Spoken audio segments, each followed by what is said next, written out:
চট্টগ্রামের চেরাগী পাহাড় এলাকায় বঙ্গবন্ধু শেখ মুজিবুর রহমানের স্মরণে প্রদীপ প্রজ্বলন করছিলেন বিভিন্ন সাংস্কৃতিক সংগঠনের ২৫ থেকে ৩০ জন কর্মী। বৃহস্পতিবার কর্মসূচির এক পর্যায়ে সন্ধ্যা ৬:৩০ নাগাদ আজাদী গলিতে লাঠিসোঁটা হাতে প্রবেশ করেন কয়েকজন যুবক। মোমবাতি প্রজ্বলনের কারণ জানতে চেয়ে চড়াও হন সাংস্কৃতিক কর্মীদের উপর। এরপর জানতে চাওয়া হয় জয় বাংলা স্লোগানের কারণ। এক পর্যায়ে সাংস্কৃতিক কর্মীরা প্রতিবাদ করলে এক যুবক তাদের মারধর করেন। মারধরের চিত্র ধারণ করতে গেলে দুজন সাংবাদিককেও মারধর করা হয় এবং একজনের মুঠোফোন কেড়ে নেয় দুর্বৃত্তরা।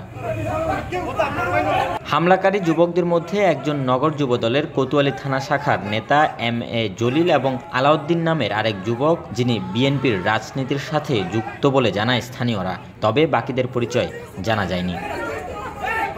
এ বিষয়ে জানতে মহানগর যুবদলের সভাপতি মোশাররফ হোসেন দীপ্তির মুঠোফোনে একাধিকবার যোগাযোগের চেষ্টা করা হলে কোনো উত্তর পাওয়া যায়নি। Desk report, news now 24।